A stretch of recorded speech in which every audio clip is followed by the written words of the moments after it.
Dadangu, kwani kuna tatizo? Mimi nilipitia tu kwa wema nikuulize kama umeshamaliza kuishona. Hatuna ugomvi, kama bado endelea tu kushona, hamna shida. Hatuna ugomvi. Yaani iko kijola chako sijakifanya chochote, sio kukiweka zipu, sio kukitengeneza. Sijakifanya chochote. Toka umeniletea iko kijola chako humu ndani kwangu. Yaani sina amani na hii nyumba. Sio mume wangu, sio familia yangu. Yaani kijola chako ni kinanuka nyumba nzima.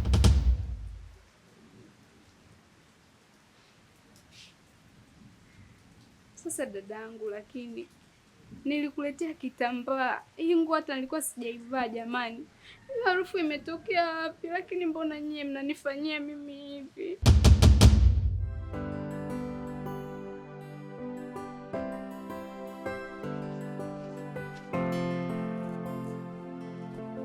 Oh.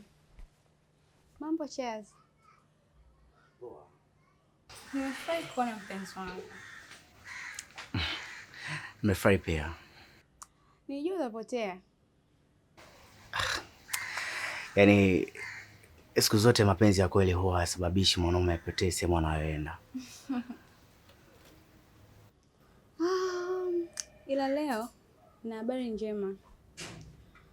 Ile pesa tulikuwa tunaitegemea kuipata kwa ajili ya biashara nimeshaipata na nimeweka kwenye akaunti ya benki. Kwa hiyo mambo yatakuwa ni mazuri. Baby, mimi ni nani kwako mpaka nipinge?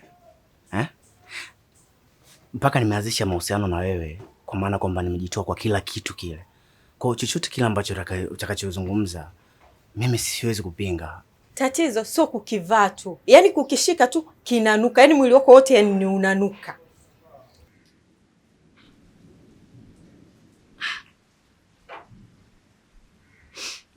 Dada, wewe ni mwanamke mwenzangu. Usinifanyie hivi, usininyanyapie kwa kiasi kikubwa namna hii. Kabla hujafa, kumbuka hujaumbika. Ni kweli kabla hujafa hujaumbika. Lakini shoga yangu, utafute huko waganga wa kienyeji wakusaidie hilo tatizo lako. Na ukitoka hapa nyumbani kwangu, naomba usirudi tena. Hivyo unanielewa? Isha yanatupa changamoto.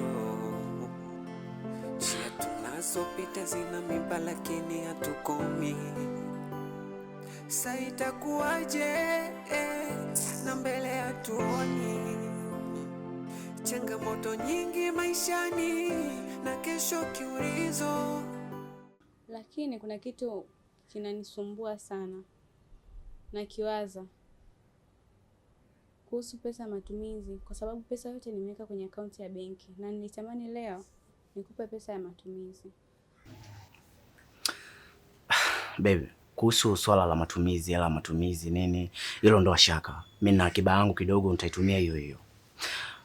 Alafu baby, unajiamini nini mpaka kunileta hapa nyumbani kwa mshikaji wako? Hivi auoni kama ni hatari kubwa sana ambayo inaweza ikatokea? Hivi imagine sasa wewe mwanaume ndo anakuja na nikuta hapa. Uone kama ni hatari ambayo unanitengenezea mimi? Ndio kinachokuanzisha mpenzi wangu. Wala usijali kuhusu hilo. Mimi nishamwambia kwamba nina kakaangu anasoma hapo Yodizi. Kwa hiyo hata akija hapa nitamwambia wewe ndo kakaangu.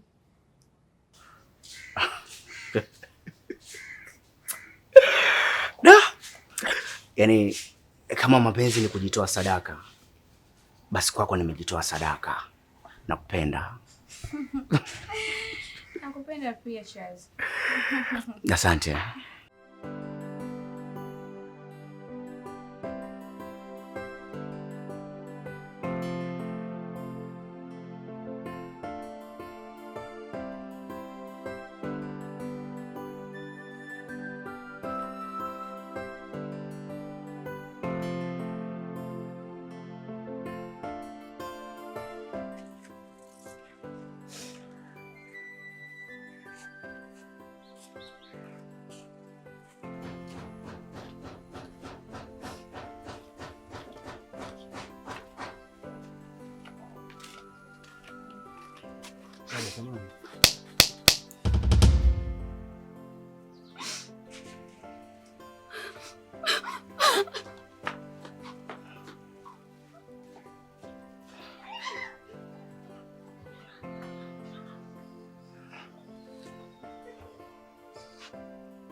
muone kwanza.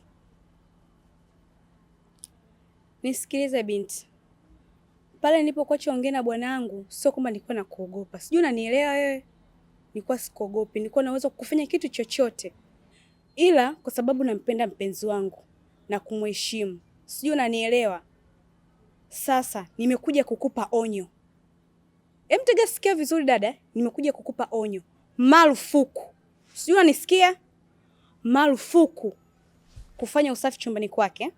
Yaani namaanisha kuingia chumbani kwa mpenzi wangu. Marufuku kufanya usafi na kufua nguo zake. Hayo ni majukumu yangu mimi, sio ya kwako binti. Sijui unanielewa? Sawa, nimekuelewa. Na najua pia kwamba mna mahusiano. Najua Wembe ni mpenzi wako, ila siwezi kukusikiliza kwa kweli. Kwa sababu hapa sijaletwa na Wembe, sijaletwa na wewe, hapa nimeletwa na wazazi wake. Kwa hiyo siwezi kukusikiliza.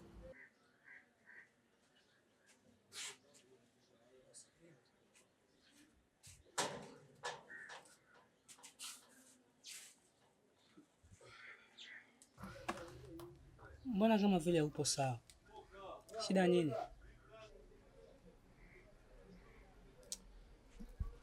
Ni kweli siko sawa.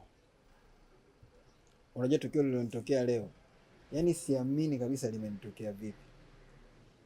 Unajua kwenye maisha wanasemaga tenda wema nenda zako.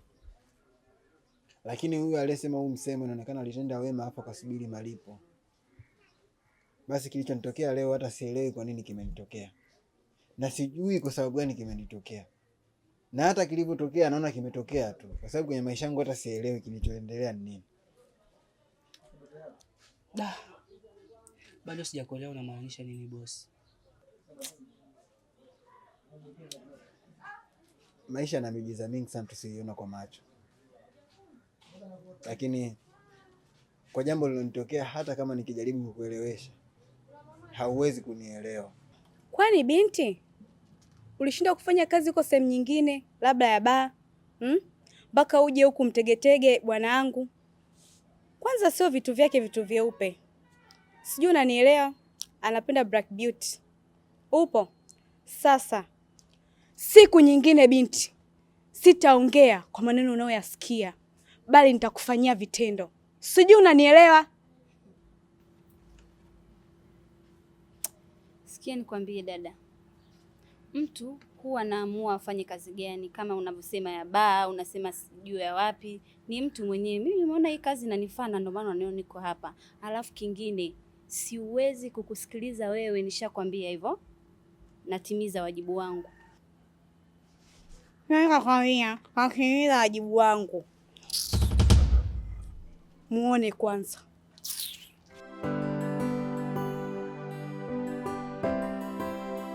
Sawa boss, tuachane na mimi. Kuna swali kwanza nataka nikuulize.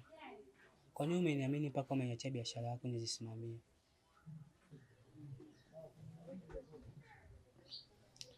Kila mwanadamu ana mtu wake wa kumwamini. Na usipokuwa na mtu wa kumwamini wewe haujakamilika. Mimi ninakuamini wewe ni kwa sababu wewe sio ndugu yangu. Wewe ni mtu baki ambaye tulipokutana kwenye maisha tuliishi vizuri. Na hiyo ndo sababu ilionifanya mimi nikuamini wewe. Mimi nadhani nakuamini kabla hata sijaamua kukuamini. Iko hivyo. Lakini kwa leo najiona akili yangu haiko sawa. Hivyo basi tutakaa sana hapa. Acha nikajipumzishe tu. Tutaonana baadaye. Fanya biashara. Sawa boss. Karibu tena.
Mume wangu, karibu. Naona una mgeni ambaye sina taarifa naye. Huyu ni nani? Mke wangu, hichi unachokiona sio movie. Namaanisha nataka macho yako yaamini kile unachokiona. Unajua ni muda mrefu sana mimi sijapunguza uchovu mwilini. Sijafanya vitu vyangu vile vya ku bang bang. Kwa hiyo nimekuja naye huyo hapa nifanye naye hiyo kazi. Kwa sababu wewe hauna mvuto wala ushawishi wa kutaka mimi kufanya hilo tendo. Na namaanisha mke wangu, unanuka sana, unatoa harufu. Kwa hiyo acha mimi niingie na huyu mama ndani akanipe vitu vyangu. Sijui unanielewa? Mume wangu, ni kweli najua nina matatizo, lakini kwa nini umechukua uamuzi wa kumleta mwanamke nyumbani? Kwa unataka kuniambia unaenda kulala naye kwenye kitanda ambacho unalala na mimi, mke wako? Hauoni kama unanidhalilisha? Kwa nini msingeenda hata loji? Mbona kuna sehemu nyingi za kuchukua mtu wako mkaenda naye? Dada, hapa yenyewe mume wako mwenyewe, si mume wako, si nani yako, ninamdai. Hapa nilipo kanipa 1,500,000. Bado namdai shilingi 50,000. Wewe unaongelea habari za loji? Oya, baby, tunachelewa. Bana, tuondoke. Mume wangu, hivi kweli hapa ndani yenyewe hata pesa za matumizi hatuna? Nilikuomba hela jana 20,000 tu, ulininyima, lakini umeweza kumpa mwanamke 1,500,000. Nilikuelewa kama mume wangu, lakini kumbe una pesa za kuwapa wanawake wengine. 1,500,000 yote hiyo, si tungefanya mambo ya muhimu? Tena haitoshi, umemkopa na pesa nyingine hujampa. Dada, pesa ni hakuna kwenu nyinyi, sio kwangu mimi. Kwa vipi? Tulia. Tunachelewa bana. Mke wangu, hiyo TV unayoiona nilikopa. Hizi furniture unazoziona nilikopa. Wewe unaona ajabu kukopa mapenzi? Na hivyo vyote nilivyovikopa nilivilipa. Kwa hiyo hata haya mapenzi ninayokopa nitayalipa.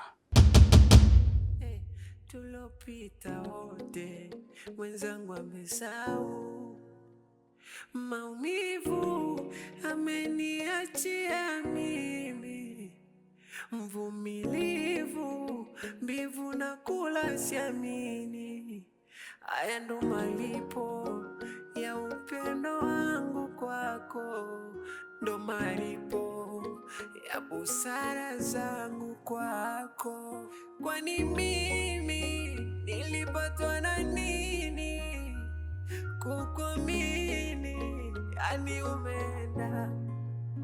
Kwani aloumba mapenzi ni nani?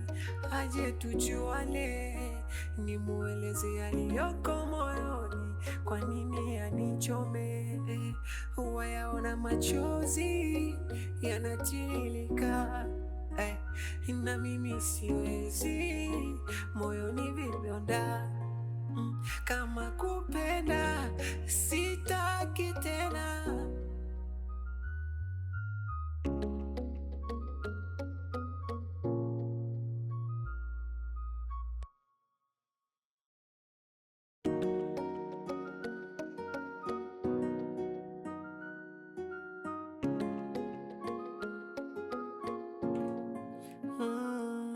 Ilikuwa mimi na yeye, tulopita wote mwenzangu amesahau, maumivu ameniachia mimi, mvumilivu mbivu na kula siamini. Haya ndo malipo ya upendo wangu kwako, ndo malipo ya busara zangu kwako. Kwani mimi nilipatwa na nini kukuamini? yani umeenda, kwani aliumba mapenzi ni